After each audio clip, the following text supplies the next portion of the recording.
معلم فیضعلی دریوف صبحی بر وقت به مکتب میآید. تا آغاز مشغولیت‌های درسی در صحن حولی مکتب سیر و گشت نموده از طبیعت زیبای این میدان حلاوت میبرد. فیضعلی میگوید که تماشای این منظره‌های زیبا به او در سلامتی و پیشروی فعالیت کاریش روح و الهام تازه میبخشند. وقتی که انسان زیبایی را دوست می‌دارد، این خودش حالکه یک ارزشی است که به انسان بسیار روح و الهام تازه میبخشد. مثلا وقتی که انسان وقتی که سحر میخیزی الک خودش زیبایی است.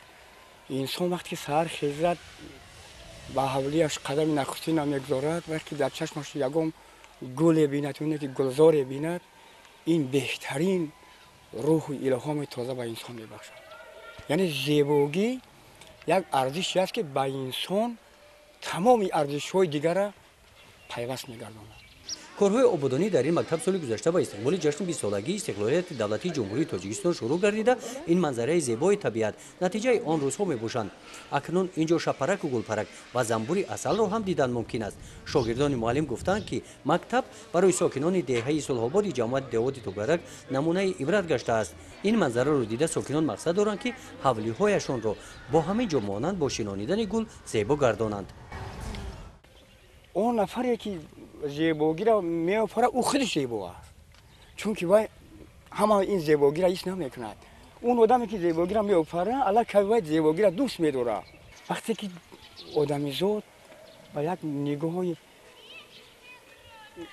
نگاه آدمی وقتی که می‌بینی یک منظره زیبا را، یک چیز زیبا را باور کن الک خودت درد علم تا گم می‌کنی، غم و غصه تا گم می‌کنی. این بانوان زیبا قسمت پیشروی صحن حولی مکتب را هم گلزار نمودند. از گلها خس و خور بیگانه را جدا نموده آن را کنده دور می نمایند. گلها را نگاهبین کرده محیط طبیعت مؤسسه را همین طرف تازه و زیبا نگاه می دارند. در مؤسسه تحصیلات نونم رقم 20 برای در رویای زیبایی پرستی تربیت نمودن خوانندگان ما یک قطار کارها را انجام دادیم و با جلب کارمندان تکنیکی مؤسسه آموزگاران و اساسیاسیای والدین آموزگاران در صحن حولی مکتب گل‌های رنگارنگ شناندیم، باغ بنیاد نمودیم، زمین‌های اطراف مؤسسه را ثمرناک استفاده بردیم. در این مؤسسه در برابر پرورش گل باغ بنیاد می نمایند. زیاده از 30 درخت بادام امسال حاصل فراوان بسته است. این حالها را معلم قربان حسین شنانیده از حاصل آن همگان استفاده می برند. این بادام ها را خودم در خانه از دانه شناندم و آورده در این مکتب در قشلاق در چند کس تقسیم کرده دادم. 1 کیلو بادام 500 دانه بوده است. الان 500 دانه را شناندم و در این مکتب در مکتب عبرت در دیگه تقسیم کرده به مردم دادم برای خیر.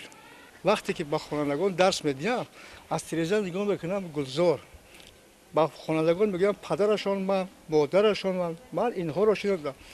اینجا بادام های بخارایی هم هست، بوی زیبا دارد. در تگ اینها خوانندگان میان عکس میگیرن، عکس برداری میکنن. این زیبی همین مکتب است. بعد لحظه مشغولیت های درسی آغاز می‌یابند. معلم فیضعلی دریوف همراه شاگردانش از اینجا بادلی گرم و چهره کوشاد به صنفخانه می‌روند. گزارش خواجه نظریف خدای نظر ظهوروف از ناحیه واسه برای برنامه اطلاعاتی نوید.